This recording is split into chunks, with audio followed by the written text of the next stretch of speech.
నమస్తే అండి అందరికీ. నేను మీ వెంకీ వెజిటేబుల్ నర్సరీ తాటిచెర్ల మోటు. ప్రతి ఒక్క రైతు సోదరుడికి శుభోదయం అండి.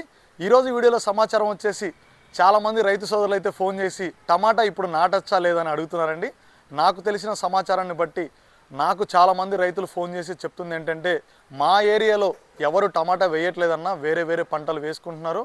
100 మంది రైతులను తీసుకుంటే 95 మంది రైతులైతే టమాటా వేయడం లేదన్నా, వేరే పంటలు వేసుకుంటున్నారని చెప్తున్నారండి.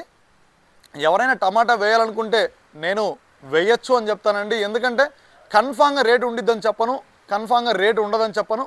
వేసుకుంటే బాగుండిద్ది అని చెప్తాను. ఎందుకంటే ఎవ్వరు వేయట్లేదు కాబట్టి, ఎవ్వరు వేయనప్పుడు మనం వేస్తే సరుకు తక్కువగా ఉంటుంది కాబట్టి ధర మరీ వేలల్లో ఉండకపోయినా ఒక మాదిరిగా రైతు నష్టపోకుండా కన్ఫామ్గా రేటు ఉండిద్దండి. ఎవరైనా వేసుకోవాలనుకుంటే ధైర్యం చేసి వేయచ్చు. ఎందుకంటే మనం ఎవ్వరు వేయట్లేదు కాబట్టి మనం వేసుకోవచ్చు.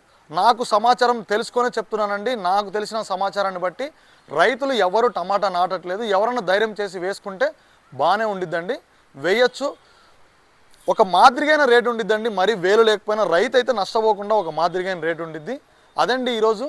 అలాగే ఎండుమిర్చి విషయానికి వస్తే గత 3 నెలల క్రితం ఎవరు నాటడానికి ముందుకు రాలేదండి. ఇప్పుడు మార్కెట్లో 20,000 నుంచి 30,000 వరకు మార్కెట్ నడుస్తుందని రూపాయి నుంచి రూపాయిన్నర వరకు పెట్టి నాటుతున్నారండి. మళ్ళీ ఇప్పుడు మనం నాటితే మళ్ళీ 3 నెలలకి అది మళ్ళీ 10,000కే వస్తుందండి. అందుకోసం ఎవరైనా నాటే వాళ్ళు ఉంటే రూపాయి నుంచి రూపాయిన్నర పెట్టి నాటొద్దని చెప్తానండి.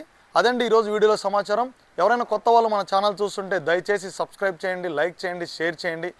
నేను రేపటి నుంచి ప్రతి ఒక్క ఏరియాకి వెళ్ళి తెలంగాణలో ప్రతి ఒక్క రైతు దగ్గర నుంచి సమాచారం తీసుకొని మీకు చెప్పడం జరుగుతుందండి. అదండి ఈరోజు వీడియో. ప్రతి ఒక్క రైతు సోదరుడికి పేరు పేరున ధన్యవాదములండి.